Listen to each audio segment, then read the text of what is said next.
Hello friends, how are you? Standard 9, subject English.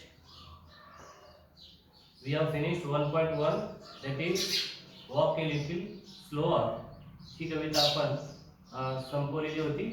त्याच्यानंतर त्याच्यावरती विचारले गेलेले सर्व 10च्या 10 एक्सरसाइजेस आपण सोडवलेले आहेत इंग्लिश वर्कशॉपमध्ये. आता पान नंबर 5 काढा. आता ही ॲक्टिव्हिटी तुम्हाला सोडवायला सांगितली होती. तुम्ही हे ॲक्टिव्हिटी सोडवून याची उत्तरं लिहून मला व्हॉट्सअप करायला सांगितलेलं होतं. बऱ्याचशा विद्यार्थ्यांनी केलेलं नाही. तर सांगितलेला अभ्यास हा वेळेवर करत चला, म्हणजे लिहिण्याची प्रॅक्टिस होईल तुमची आणि अभ्यास ही तुम्हाला थोडं करा. त्याच्यानंतर अभ्यास केला तर तो समजतो. आज आपण नवीन धड्याला सुरुवात करणार आहोत. तो आहे 1.2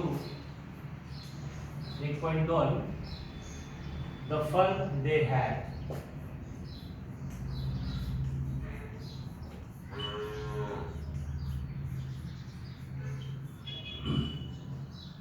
The fun they had म्हणजे काय? त्यांनी मजेत घालवलेला वेळ. The fun मजा, they had त्यांनी घालवलेला, बरोबर? त्यांनी मजेत घालवलेला वेळ. तर हा पाठ आपल्याला सुरू करायच्या आधी काही गोष्टीवरती या ठिकाणी आपल्याला चर्चा करणं गरजेचं आहे. वॉर्मिंग अप ॲक्टिव्हिटीमध्ये बघा चिटचॅट काही प्रश्न आपल्याला या ठिकाणी दिलेले आहेत. तर या प्रश्नांचे उत्तर देण्याचा प्रयत्न करूया.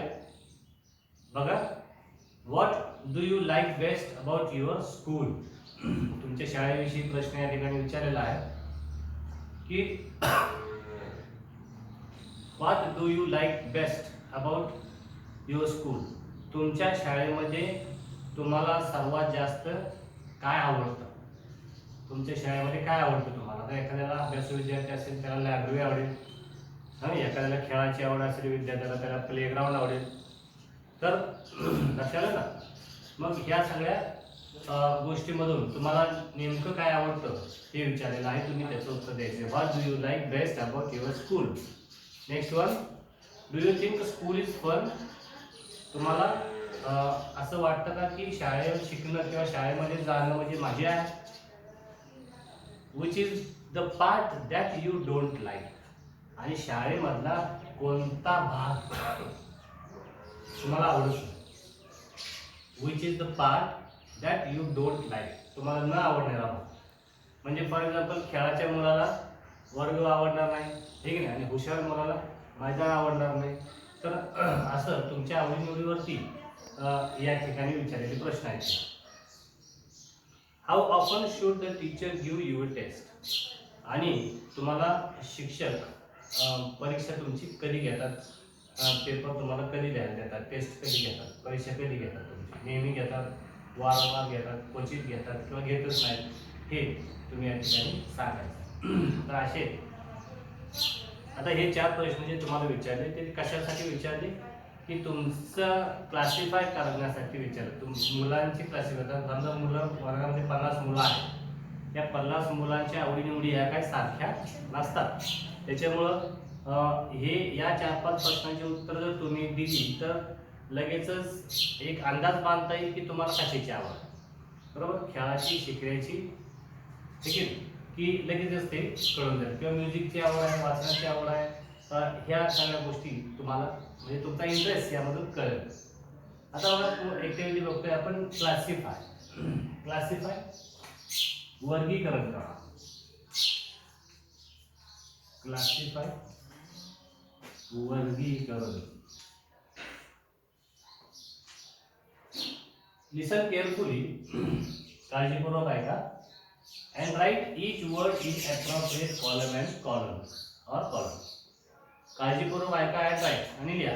काय each word प्रत्येक शब्द in the appropriate column. appropriate योग्य रकान्यामध्ये योग्य शब्द लिहायचा.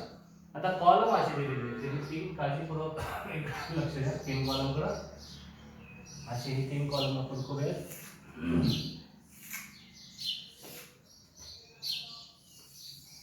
3 कॉलम आपण केले. पहिला कॉलम आहे एन्शियंट,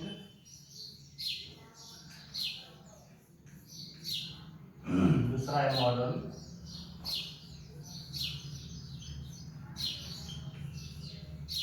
आणि तिसरा आहे फ्युचरिस्टिक.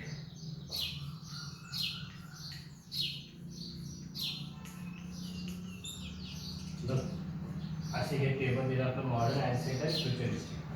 एन्शियंट जुना काळ म्हणजे भूतकाळामधला विषय आहे तो. जुनी एखादी वस्तू किंवा जुनी घटना असेल तर ते एन्शियंट मध्ये येईल. मॉडर्न नवीन वस्तू आहे, नवीन घटना आहे, मॉडर्नच्या कॉलममध्ये लिहिणार. फ्युचरिस्टिक फ्युचर भविष्य. आता भविष्य काळामध्ये जर एखादी वस्तू येणार असेल तर ती इथे येईल. मग आता त्याच्या खाली आपल्याला भरपूर असे शब्द दिलेले बघा, जवळजवळ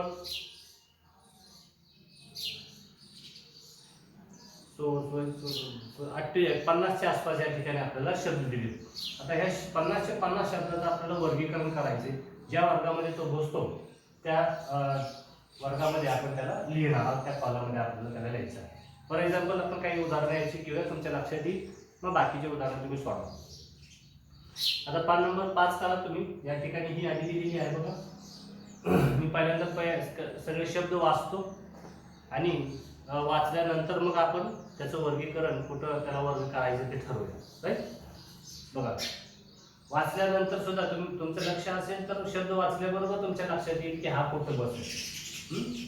बघा, बायसिकल्स सायकल्स आपल्या, व्हील्स चाक, बुलक कार्ट्स बैलगाड्या, टार रोड्स डांबरी रस्ते, शिप्स जहाज, कॉम्प्युटर्स, फ्लॉपी डिस्क्स, ऑडिओ और video cassettes, telephone, books, vacuum cleaners, umbrellas, earthen stoves म्हणजे मातीचे ज्या चूल म्हणतो आपण, अर्धन स्टोव चूल, फॅन्स, जिओग्राफी भूमी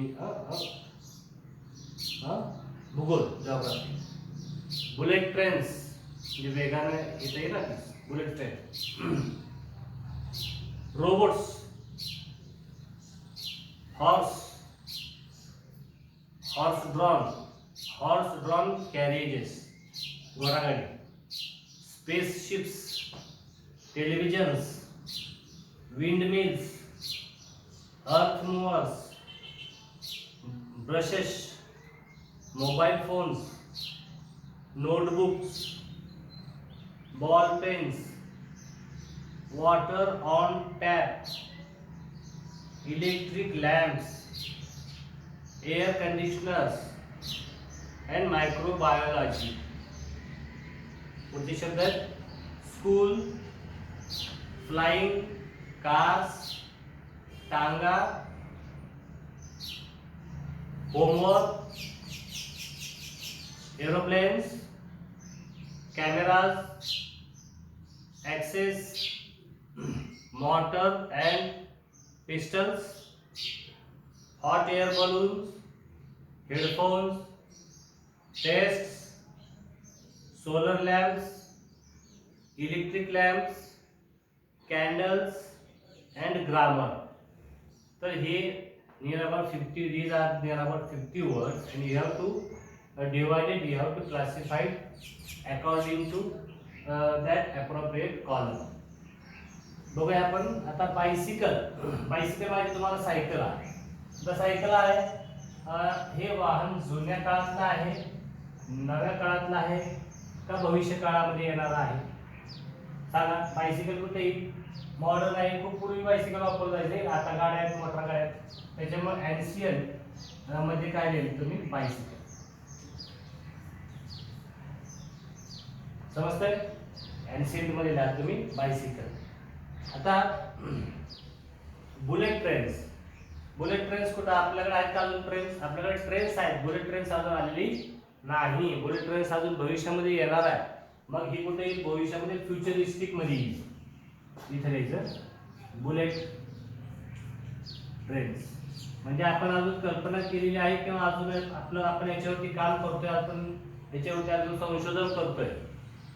अजून काय ते चालू झालेलं नाही, अशा सगळ्या वस्तू ज्या आहेत त्या या ठिकाणी फ्युचरिस्टिक मध्ये येईल. ज्या आपण वापरतोय हल्लीला त्या सगळ्या मॉडर्न मध्ये येतील, आणि ज्या पूर्वी वापरल्या जायच्या आणि आता क्वचित वापरल्या जातात ते या ठिकाणी एन्शियंट मध्ये येईल. समजतंय? त्यानंतर आता रोबोट्स कुठे येईल? रोबोट्स मॉडर्न मध्ये आहे, रोबोट्स वापरले जातात आपल्याकडे, आज सुद्धा वापरले जाते रोबोट्स. यंत्रमानव याला म्हणतो आपण. यंत्रमानव हे पूर्वी होतं का? नव्हतं, आता आहे, भविष्यात पण याचा वापर होणारच आहे. त्यानंतर फ्लाइंग कार्स, उडणाऱ्या गाड्या. उडणाऱ्या कार्स आता आहेत का आपल्याकडे? उडणाऱ्या गाड्या नाही, भविष्यामध्ये येऊ शकतील, त्यामुळे ते कुठे आहे ना, फ्युचरिस्ट मध्ये फ्लाइंग कार्स.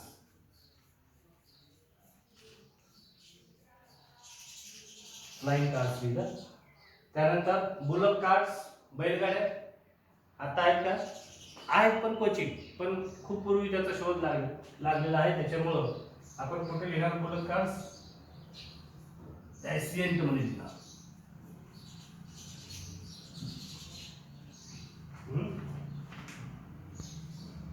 Bullock cars.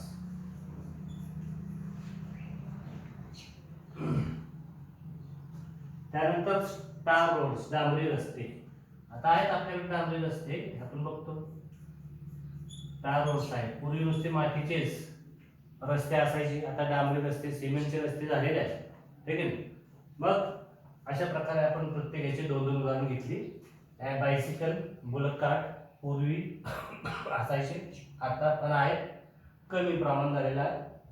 त्याची जागा परत आता मॉडर्न मध्ये रोबोट्स आणि टार रोड्स, डांबरी रस्ते आणि रोबोट्स, यंत्रमानव निघाले आहेत.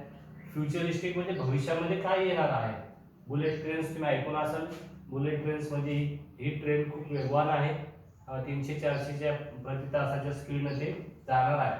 आणि फ्लाइंग कार्स म्हणजे आता तर आपण बघतोय की रस्त्यावरती चालणाऱ्या गाड्या आहेत. भविष्यामध्ये असं होऊ शकतं की रस्त्याच्या वरून हवेतून चालणाऱ्या गाड्यांचा सुद्धा शोध लावला जाऊ शकतो. हे आपल्याला फ्युचरिस्टिक मध्ये द्यायचं आहे. तर हे सर्व शब्द, हे जेवढे काही शब्द तुम्ही दिलेले आहेत हे सगळे योग्य रकान्यामध्ये लिहायचं आहे, आणि तुम्हाला तेवढा वेळ शिक्षक देतील. लक्षात आलं? हां.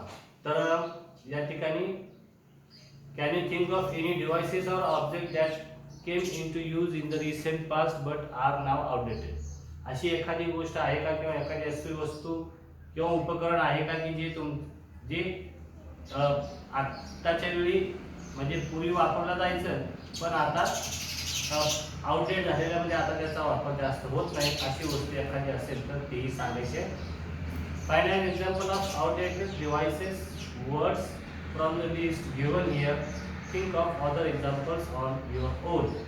आणि अशा एखादी वस्तूबद्दल किंवा अशा एखाद्या शब्दाबद्दल सुद्धा तुम्ही लिहू शकता, सांगू शकता की ज्याचा वापर आता म्हणजे पूर्वी व्हायचा पण आता होत नाही, अशाही शब्दांबद्दल त्याची यादी तुम्ही वाढवू शकता. त्यानंतर the teacher should demonstrate the use of an online dictionary और the audio available on the CD or DVD of a dictionary or a good dictionary in an electronic format. म्हणजे शिक्षक तुम्हाला डेमॉन्स्ट्रेशन दाखवतील, डिक्शनरी कशी वापरायची, online dictionary कशी हाताळायची याच्याविषयी माहिती देतील. तर तुम्ही ऑनलाईन डिक्शनरी किंवा इलेक्ट्रॉनिक फॉर्मॅटमध्ये डिक्शनरी वापरण्याची सवय ही आपल्याला सर ते दाखवतील. Listen to the pronunciation of these words and practice saying them properly yourself. तर हा जो भाग आहे, ही जी ॲक्टिव्हिटी आहे ही अशी आहे की listen to the pronunciation of these words, खाली दिलेले शब्द ऐका, and practice saying them properly yourself, आणि ते बरोबर उच्चारण्याचा प्रयत्न करा. आता काही शब्द आहेत मी उच्चारतो तसे तुम्ही उच्चारण्याचा प्रयत्न करा, म्हणजे ही आपली चिटचॅट ॲक्टिव्हिटी, वॉर्मिंग ॲक्टिव्हिटी असं संपेल. बघा, grandfather, grandfather, geography, geography, satisfactory, satisfactory, superior, superior,